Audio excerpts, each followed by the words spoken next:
Welcome back to This is Van Color. So lately, at the end of each show, I remind you that social media is bad for your health, which it is. It coaxes us into doom scrolling, which exposes us to disturbing, hateful, or even just untrue content. That's not good for your brain.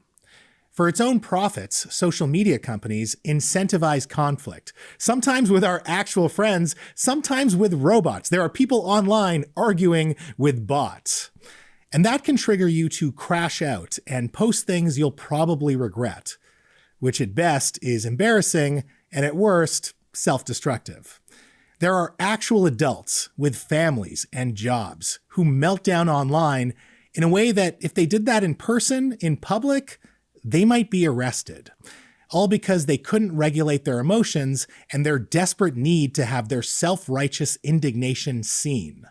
Which is fine if you're a baby, because throwing tantrums for attention is something that babies do. There are also people who share too much of themselves or their family online. Maybe you have the FOMO. Maybe you unrealistically compare yourselves to others online that you barely know. Or maybe you measure your self-worth in likes. None of this is good for your brain. And then there are the parasocial relationships, the reply guys, tracking people you don't talk to in real life, feeling entitled to say weird things to strangers.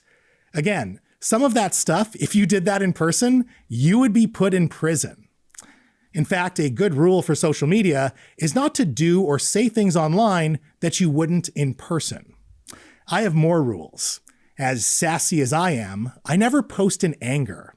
I never post something that's not true unless I'm using hyperbole or sarcasm to make a larger point. And even then, some people will take it literally. I limit my slams to people in power or people mean tweeting me.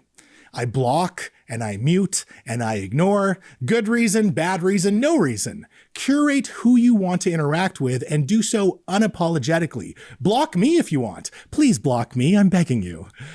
Also, don't take yourself too seriously online, because ego in the validation-seeking sphere of social media is a disaster. But those rules are not enough. Social media needs harm reduction. I mean, it already has some, like the block feature, but it needs more regulation, more education and media literacy starting at a young age so we can stop objectifying our online personas as commodities and start seeing more of each other as human beings. And yeah, we need more mental health care because social media has, at the very least, inflamed a mental health crisis. Now you might ask, well, why not just get rid of social media? I don't know, why not just get a six-pack? Because like wine and nachos, social media is pretty cool. I've made friends on social media, actual best friends like Kyla and Tamara, so I'm not saying ban it. I'm saying treat social media like a vice. We regulate vices, we tax vices, we protect kids from vices, we accept vices, but we know the dangers of vices. We establish services for people harmed by vices, and we try to reduce those harms of those vices because we know it's a fantasy to think that we can eliminate all those vices. Or whatever, nuke your social media and be free from it all, free from following me at Van Color. If you have any thoughts about tonight's show, please also shoot me an email, mo@thisisvancolor.com. Thank you to Dr. Mark Tyndall and Garth Mullins for their time tonight. Please make sure you put their books on your summer reading list. We'll see you next time, but until then, be colorful. Peace.